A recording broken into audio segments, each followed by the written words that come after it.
Assalamualaikum warahmatullahi wabarakatuh. Alhamdulillah, alhamdulillahirabbil alamin, wa bihi nasta'in ala umur dunya waddin.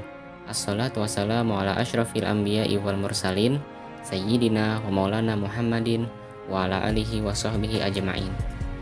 Sebelumnya, perkenalkan, kami dari kelompok 4 yang beranggota Muhammad Alif Budiman dan saya Riki Aben Rahim. Pada kesempatan kali ini, kami akan menjelaskan materi tentang metode pendidikan akhlak. Nah, sebelum kita ke pembahasan, ada baiknya kita mengenal terlebih dahulu apa itu yang dimaksud dengan metode pendidikan akhlak.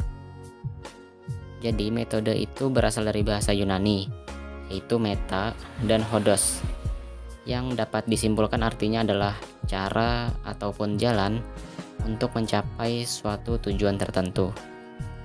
Lalu metode pendidikan akhlak adalah cara atau jalan yang kita gunakan nantinya sebagai tenaga pendidik ataupun orang tua dalam mengajarkan tindakan terpuji atau akhlakul karimah kepada murid atau anak.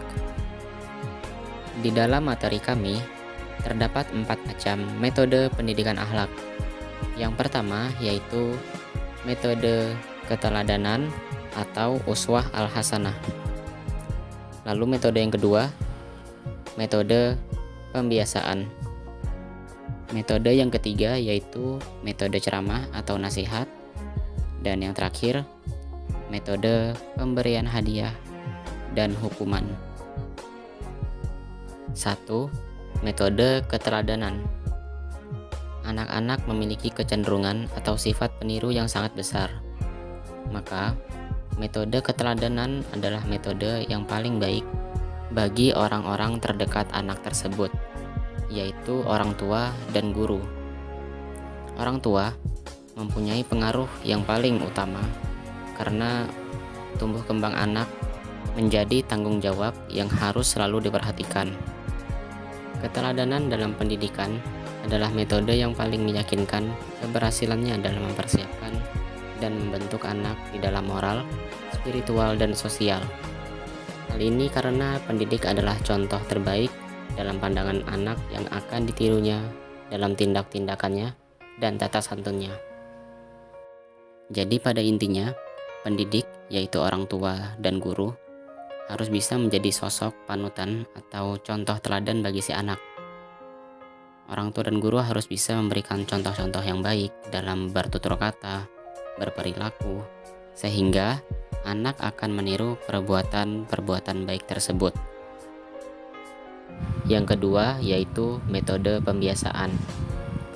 Sejak kecil, anak harus dibiasakan untuk melakukan kegiatan-kegiatan yang baik, dilatih untuk bertingkah laku yang baik, diajari sopan santun, dan sebagainya.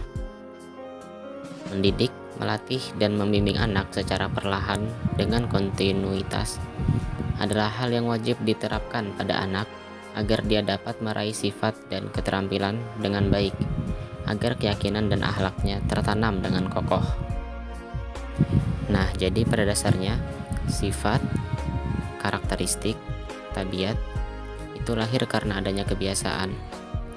Jadi apabila seorang anak dari kecil sudah dibiasakan untuk berkata jujur, maka sampai ia besar, memasuki usia remaja, atau bahkan memasuki usia dewasa, sifat dan tabiat kejujuran itulah yang akan melekat pada dirinya. Baik, untuk metode selanjutnya yaitu metode ceramah atau nasihat akan disampaikan oleh Muhammad Alif Budiman. Ya, kemudian yang ketiga adalah metode ceramah atau nasihat. Nasihat dapat membukakan mata anak-anak pada hakikat sesuatu, mendorongnya menuju situasi luhur, menghiasi dengan akhlak yang mulia dan membekalinya dengan prinsip-prinsip Islam. Nasihat yang tulus membekas dan berpengaruh. Jika memasuki jiwa yang bening, hati terbuka, akal yang bijak, maka nasihat tersebut akan mendapat tanggapan secepatnya dan meninggalkan bekas yang dalam. Kemudian metode yang keempat adalah metode pemberian hadiah, reward, dan hukuman, punishment. Metode pemberian hadiah atau reward salah satu pendekatan sempurna bagi seorang ayah, ibu, ataupun guru dalam pembentukan akhlak mulia. Misalnya, orang tua atau guru akan menjanjikan memberikan hadiah kepada anak apabila dia berbuat baik. Sementara hukuman atau punishment sebagai pendekatan pembentukan akhlak mulia bertujuan memberikan efek jera kepada anak atau peserta didik sehingga dengan hukuman yang diberikan anak selalu ingat dan tidak mengulangi lagi kesalahan-kesalahan yang telah diperbuatnya.